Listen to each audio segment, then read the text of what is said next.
இப்போ வந்து மத்தியானம் நான் வந்து கடைக்கு போயிட்டு வந்துட்டேன். என் பொண்டாட்டி வந்து மாம்பழம் சீவிட்டு இருக்கா. மட்டன் கூட்டுக்கு மாம்பழம் சீவான்னு நினைக்கிறேன். அங்கே தான் ஒரு சின்ன ட்விஸ்ட் ஆகி போச்சு. காலையில் வீடியோ சொல்லியிருப்பா எனக்கு வந்து மட்டன் குழம்பு மட்டன் கூட்டெலாம் வச்சு தரேன்னு சொல்லிட்டு. இப்போ வந்து கேட்டால் என்ன சொல்லிட்டா சாப்பாடு. இப்போ வீட்டுக்குள்ளே வந்து ஒரு ஸ்மெல்லையும் காணும் ஒன்றையும் காணலன்னு சொன்னேன். பிளானை வந்து போஸ்ட்மார்ட்டம் பண்ணிட்டாலாமா.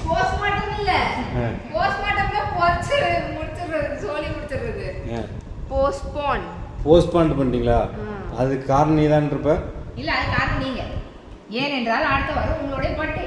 சரி, அதுக்காக சரி அடுத்த வாரம் பண்ணிக்கலாம்னு சொல்லிட்டு இந்த வாரம் ஒரு வெஜ்ஜே பண்ணிக்கலாம். அடுத்த சண்டே எனக்கு வந்து பிறந்த நாள் 25வது பிறந்த நாள் வருது எனக்கு. அடுத்த அப்பா 52 அது அப்படியே வந்து உல்டா பண்ணி போடுவோம். 25னா 52 வயசு ஆக போகுது அப்படின்னு நினைச்சோம்.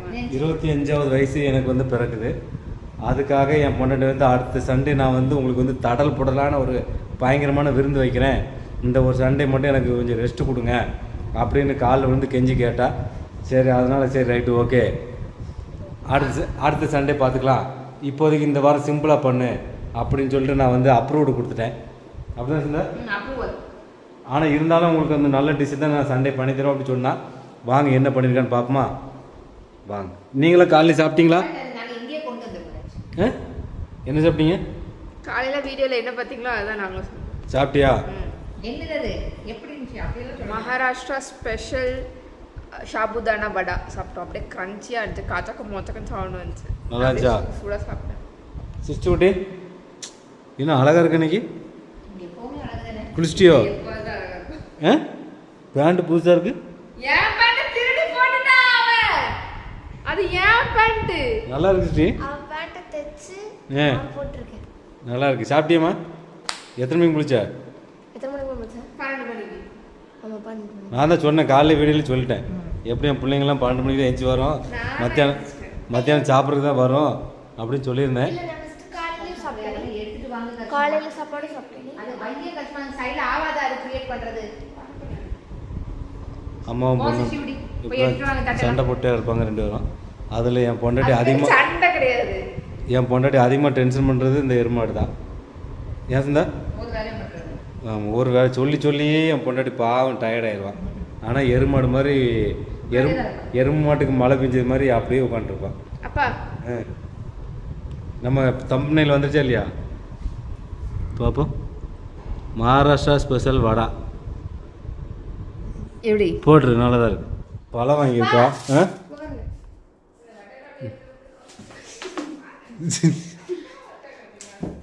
பாகுபலி நான் போய் இப்போ க்ளீனிங் பண்ண போகிறேன். சாப்பிட்றக்கா வந்து வடை, இது மாம்பழம், பஜ்ஜி, ஆனியன் பஜ்ஜி. இது வந்து என்ன சொல்லுவாங்கன்னா இது வந்து மும்பையில் என்னது டால் கிச்சடி. இது வந்து நம்ம ஊர் அரிசி பருப்பு சாப்பாடுன்னு சொல்லுவாங்கள்ல, அதையே வந்து இது பாசி பருப்பு வச்சா. ஓஹோ, இதில் வந்து துவரம் பருப்பு இருக்காதாமா. பாசி பருப்பு வச்சு டால் கிச்சடி பேர். நம்ம ஊரில் எப்படி கோயம்புத்தூர் ஸ்பெஷல் அரிசி பருப்பு சாப்பாடு, இதே திருநெல்வேலி பார்த்தீங்கன்னா கூட்டாஞ்சோறு, அது வேறு மாதிரி இருக்கும். கூட்டாஞ்சோறு வந்து வேறு மாதிரி இருக்கும். அது நம்ம ஒரு நாள் பண்ணலாம். அதில் வந்து எல்லா காய்கறி போட்டு பண்ணுவாங்க. இதுதான் இன்றைக்கி சண்டே சாப்பாடு. சோறு போட்டு தயிரை போட்டு நீங்கள் ஊறுகாய் காணும், அந்த ஊறுகாயும் போட்டு போய் மிக்ஸ் பண்ணிடுவான். மொத்தமாக போட்டு மிக்ஸ் பண்ணி ஒரு அடி. அப்பளம் இல்லை, அப்பளம் இருந்தால் கொஞ்சம் நல்லா இருக்கும். ஏன்டி அப்பளம் போறீங்களா? காலையில இருந்து ரொம்ப பொரிச்சது ஐட்டம் தின்னுட்டோம்ல, இப்பவும் பஜ்ஜி திங்கறோம். அதனால தான் என்ன அப்பளமும் கொஞ்சம் இருந்தால் நல்லா இருக்கும். அதுதான் சொல்லுது. அதுக்கு தான் ஆன்சர் அதுக்கு தான் கொடுத்தேன். பட்டேட்டா பஜ்ஜி போறீங்களா? சாப்பாடெல்லாம் சும்மா சாப்பிட்றதுக்கே சூப்பராக இருக்கேண்ணா. நான் இந்நேரத்துக்கு தயிர் ஊற்றி மிக்ஸ் பண்ணியிருப்பேன். ஆனால் என்ன நான் தயிர் ஊற்றி சாப்பிடாம இருக்கேன்னா அப்போ அந்த சாப்பாடு நல்லா இருக்குன்னு இருக்கும். இல்லைன்னா ஃபஸ்ட்டு வாய் சாப்பிடும்போதே தயிருக்கு போயிருப்பேன் டேரெக்டாக. குழம்பு சரியில்லைன்னா அடுத்து டக்குன்னு எனக்கு உடனே ஆப்ஷன் வந்து தயிர் தான். தயிரை ஊற்றி மிக்ஸ் பண்ணி அடித்தோம்னா கும்பிட்டு வரும். ஆனால் இன்றைக்கி வந்து இவ்வளோ தூரம் சாப்பிட்டுட்டேன்.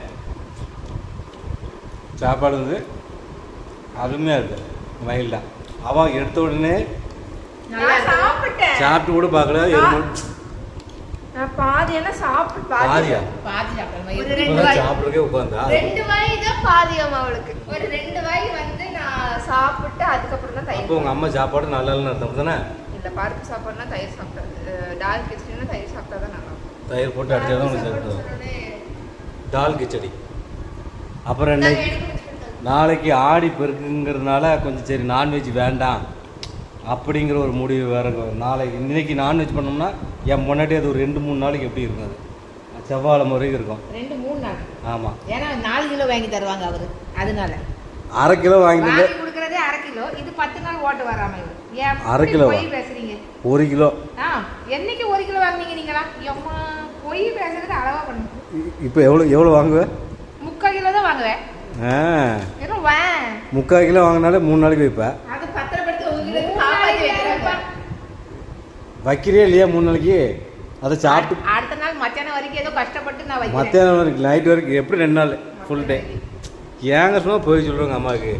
மத்தியானம் வரைக்கும் தான். அதுவும் மட்டன் கூட்டு ராத்திரி நான் கொடுக்க மாட்டேன், அதனால தான் அடுத்த நாள் மத்தியானம் அது வருது. ஆமாம்மா. இல்லைன்னா வருமா? மட்டன் மீன் குழம்புலாம் வச்சானா 3 நாள் என் முன்னாடி வச்சிடும். 3 ஐயோ அதனால இன்னைக்கு வச்சா நாளைக்கு ஆடிப்பெருக்கு வரைக்கும் இருக்கும்.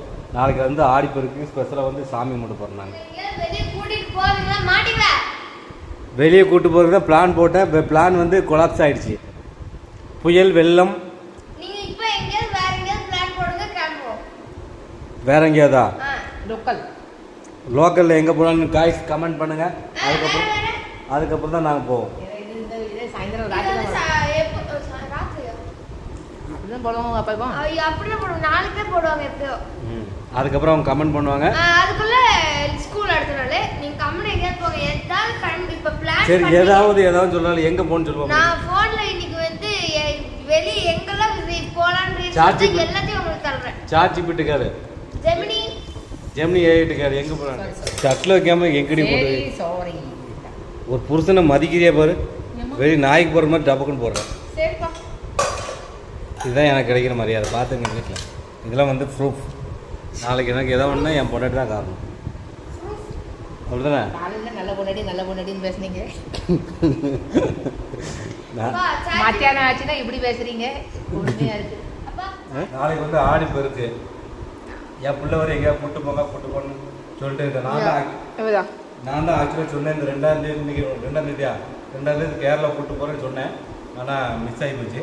இப்போ நாளைக்கு ஆடி பெருக்குனால காலையில் வீட்டில் சாமி கும்பிட்றோம். சாயந்தரம் பேரூர் பட்டீஸ்வரர் கோயிலில் தரிசனம் பண்றோம். சூப்பரான சாமி கும்பிட்றோம். அந்த நாளை வந்து சிறப்பாக ஆரம்பிக்கிறோம் ஆடி பெருக்கு. அப்படியே ஆடி பெருக்குக்கு என் பிள்ளைக்கு ஏதாவது கிஃப்ட் கொடுக்குறேன். பெரிய பிள்ளைக்கு ஏதாவது கிஃப்ட் கொடுக்குறேன். பப்புடிக்கு ஏதாவது கிஃப்ட் கொடுக்குறேன். ஆளுக்கு 50 ரூபா பணம். நாளைக்கு வந்து 3 இதுக்கு ஃப்ரீ. அதை வச்சு அவங்க என்ன வேணுமோ வாங்கிக்க வேண்டியது. 50 ரூபா கொடுக்குறீங்களா? 50 ரூபா. ஏன்? அது அடுத்த ஆடி பெருக்கு வரைக்கும் அது காணும். பரவாயில்ல. எனக்கு 50 ரூபா ஒரு நாள்ல தீர்ந்துடும். நான் பஸ்ல போயிட்டு வந்தேன்னு வைங்களேன், 50 ரூபா காலி ஆயிரும். அதெல்லாம் ஒன்றும் வாங்கவும் முடியாது, ஒன்றும் முடியாது. நாளைக்கு பேரூர் பட்டீஸ்வரர் கோயிலுக்கு வந்தீங்கன்னா என்ன பார்க்கலாம். ஓகேவா? நீங்களும் வீட்டில் சந்தோஷமாக சாப்பிடுங்க. சாப்பாடு உண்மையிலே இன்னைக்கு நல்லா இருக்கும். அப்பா தட்டும் இல்லாம ஒண்ணும் இல்லாம ஒருத்தி உட்கார்ந்துட்டு இருக்கா. என் பிள்ளை வந்து எனக்கு வந்து என் ஃப்ரெண்ட்ஸ் தயிர் போட்டு எல்லாம் கூடுங்க பேசிட்டாங்கன்ட்டு இப்போ இவளுக்கு வந்து இப்படி கொடுப்பாங்க.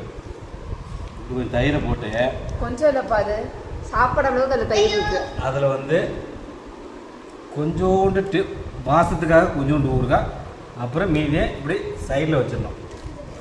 இதை வந்து இப்படி வந்து இவளுக்கு வந்து இப்படி பேசஞ்சி தயிர் வச்சு அப்படி வரவில்லை. அவளுக்கு ஏதாவது கேமு வேற என்டர்டெயின்மெண்ட் இல்லைன்னா பூமரங்களை ஐஸ்கிரீம் வாங்கி கொடுத்தா தான் அவளுக்கு வந்து திருப்தி ஆகும். அப்படின்னு அப்பா வரைக்கும் கிஃப்ட் தரேன்னு சொல்லியிருக்காங்க. 50 ரூபா. 50 ரூபா இல்ல, பெரிய கிஃப்ட். நாளைக்கு பார்ப்போம். பாப்பா என்ன கிஃப்ட் கொடுக்குறாங்க. நான் எப்பவுமே வந்து சாப்பிடும்போது எந்த குழம்பா இருந்தாலும் சரி தயிர் போட்டு மிக்ஸ் பண்ணி அப்படியே குழுன்னு தான் சாப்பிடுவேன். இன்னைக்கு வந்து வேண்டாம், ஒரு கட்டுக்கோப்போட என் பொண்டாட்டி சாப்பாடு நல்லா இருக்கு, இன்னைக்கு தயிர் பக்கம் போகக்கூடாதுங்கிறதுக்காக ஒரு கட்டுக்கோப்போடு இருந்தேன். சிஸ்டி வந்து தயிர் போட்டு மிக்ஸ் பண்ணி நல்லா மிக்ஸ் பண்ணும்போது இந்த கையிலலாம் போய் ஒட்டிருந்துச்சா, அது லைட்டாக இப்படி டேஸ்ட் பண்ணேன். அதுக்கப்புறம் என்னால் தாக்கு பிடிக்க முடியல. உடனே என் சோறில் தயிர் போட்டு அப்படி மிக்ஸ் பண்ணி சாப்பிட்டா தான், இதுக்கு பவர் சாப்பிட்டா தான் இது நாக்குக்கு வடிக்கிறது.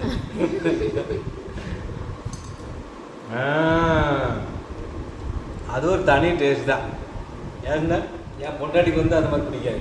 ஒரிஜினல் டேஸ்ட் மட்டும் தான் பிடிக்கும். எங்க அம்மாவுக்கு வந்து பருப்பு குழம்பு கூட மட்டும்தான் தயிர் ஊற்றி சாப்பிடணும், வேற எது கூடயுமே தயிர் கலக்கி சாப்பிடக்கூடாது. நாங்கள் பருப்பு சாப்பாடு, தால் ரைஸு, சும்மா வெறும் சோறு பொங்கி தயிர் ஊற்றி அப்படி புரிச்சி பண்ணி முட்டை பொரிச்சு பண்ணி சாப்பிட்டோம்னா அது சூப்பராக இருக்கும். அதுவே எங்கள் வீட்டில் ஒரு நாள் சாப்பாடு. ஆமாம், அது அருமையாக இருக்கும், லைட்டாக இருக்கும், ஹெவியாக இருக்காது, சூப்பராக சூப்பராக சாப்பிடலாம். ஓகே, இதோட இந்த வீடியோ முடிச்சுக்குவோம். நீங்களும் இந்த மாதிரி தயிர் ஊற்றி நல்லா இப்படி மிக்ஸ் பண்ணி சாப்பிடுங்க. பாய் பாய். கீழே சிந்தாமல் சாப்பிடுங்க. எங்கள் அப்பா மாதிரி சாப்பிடாதீங்க. கொஞ்சம் கத்தாம இருங்க. சிஸ்டி வீட்டுக்கு கோவம் வந்துருச்சு. ஹாய் கைஸ், எப்படி இருக்கீங்க? நல்லா இருக்கீங்களா? நான் தான் உங்கள் பாப்புக்குட்டி. போன வாரம் ஞாயிற்றுக்கிழமை இந்த வீட்டுக்கு வந்தேன். இல்லை, அதுக்கப்புறம் இந்த வாரம் ஞாயிற்றுக்கிழமை வந்திருக்கேன். ஆமாம். என்ன நினச்சிட்டு இருக்க நீ? உன்னை எத்தனை பேருக்கு தேடுறாங்க பப்பு ஊட்டின்ட்டு. பெரிய படித்து கிழிச்சா நீ. வாங்கிறது 35 மார்க்கு. இதில் வேறு படிக்க போகிறேன்னு சொல்லிட்டு வேறு இது வேறு ஃபில்டர். போன வாரம் ஞாயிற்றுக்கிழமை நினச்சிட்டு வந்தவ. வணக்கம் கைஸ். ஆமாம், அங்கேயே பெரிய விளாக் எடுக்க மாதிரி கிளம்பி வச்சுக்கிங்க. நான் தான் இப்போ 3 நாள் லீவுக்கு உங்களோட செலவழிக்க வந்தேன். 3 நாள் 2 நாள். நாளைக்கு லீவா அவனுக்கு? நம்ம நாளைக்கு லீவு. சரி, நாளைக்கு ஒரு 5 வீடியோ எடுத்துக்க வேண்டியதான். 10th போனதுலேருந்து தூக்கம் இல்லையோ? ஒரே படிப்பா? ஐயோ, இந்த ஒரு வாரம் 5 மணிக்கு எந்திரிச்சிட்டு இருந்தேன். எந்திரிச்சு 6 மணிக்கு படுத்து தூங்கிடுற மறுபடியும். 5 மணிக்கு எந்திரிப்பா, 5:05 படுத்து தூங்கிடுவான். படிச்சேன். 1/2 செகண்ட் தான். இப்படி முழிப்பா, அப்படியே மறுபடியும் படுத்துருவான். எனக்குலாம் என்னை பற்றி என்ன தெரியும்? நான் எவ்வளோ சின்சியராக படிச்சுட்டு இருக்கேன்னு எனக்கு மட்டும் தான் தெரியும். எவ்வளோ மார்க் வாங்க 10thலையா? 450க்கு மேலே வாங்க. எவ்வளோக்கு? 450க்கு மேலே வாங்கலான்ட்டு. 500க்கா? ஆமாம், 500க்கு 280 வாங்குவேன். சிஸ்டி எவ்வளோ சிட்டி வாங்குவேன்? 430 above. 430. 430 to 450. கஷ்டமாக எவ்வளோ கஷ்டமாக வாங்குறவங்க மார்க் வாங்க? சிருஷ்டி வந்து 430க்கு மேலே வாங்குவா அப்படின்னு சொல்லியிருக்காங்க. இந்த வீடியோ தான் வந்து சாட்சி. நீங்கள் நான் எவ்வளோ எடுப்பேன்? நீயா 10th நீ எவ்வளோ? 450க்கு மேலே எடுப்பா. படித்தா எடுப்பா. படிச்சுக்காக ஃபோன் சிந்தா எவ்வளோ சிந்தா எடுப்பாய்வா? 400. நான் வந்து சொல்லிடுறேன் 350 +. அவ்வளோ மோசமாலாம் போக மாட்டா. சரி, பார்த்துருவோம். போனா சொல்லி முடிச்சிருவேன். 450 சோழி முடிச்சிடுவேன். 450 அந்த ரேஞ்சில் இருப்பா. சரி, பார்த்துருவோம். ஏய், சரி, இப்போ சப்பலை கொண்டா. சாவி மட்டும் எடுக்கணும். சப்பலை கொண்டா. சாவி மட்டும் உள்ள போய் தான் சாவி எடுக்கணும். சப்பலை கொடுன்னு சொன்னேன். செருப்பு போட வழிய பாருங்க முதல்ல. சாவி எடுக்காம செருப்பு போட்டு எப்படி எங்கள் வீட்டில் நீ செய்து சாவி தரதானே உள்ள போனேன். எப்படி ஃபைட்டிங் பார்த்தீங்களா எங்கள் வீட்டில்? இதுக்கெல்லாம் காரணம் என்ன தெரியுமா? அங்கே ஒருத்தி ஊஞ்சலில் ஆடிட்டு இருக்க பாருங்க. அவள் தான் இந்த அம்மா இதுக்கு உங்கள் அம்மா தான் காரணம் இதுக்கெல்லாம். ஏன்டி கத்துற? அவ செருப்பு போட்டு அவ எது கலையணும்? அது அக்கா தங்கச்சி யார் செருப்பே போட்டு போகிறாங்க. உனக்கு என்னங்க? அவங்க அவங்களுக்கு செருப்பு வாங்கியே கொடுக்க கூடாது. நீங்க ஒரே ஒரு செருப்பு வாங்கி கொடுத்து நீங்க என்ன நைட்டி புதுசாக இருக்கு? அம்மா அழகா இருக்க. நான் வாங்கி கொடுத்ததானே. இன்னைக்கு வேற என் பொண்டாட்டிக்கு காயம் பட்டு விட்டது. எனக்கு வடை சுடுறேன்னு சொல்லிட்டு என் பொண்டாட்டிக்கு அழகில் கண்ணு பட்டாங்க இருக்கு. ஏன் பூ காமிச்சிருச்சுந்தா? இந்த பூவை காமிச்சே கண்ணு பட்டுருச்சு. ஐயோ, எனக்கு பூ வேற பறிக்க போகணும். நீங்களும் இப்போ கண்ணு பச்சிடாதீங்க. எல்லாரும் சுற்றி போடுறீங்க இப்போ என் பொண்டாட்டிக்கு. என்ன சடக்கு புடக்குன்னு சத்து வருது எல்லாம். எடி மாடி கண்டு வச்சிட்டா. ஓவர் அழகுங்க. 3 துப்பு கடிச்சதா இல்லையா? பா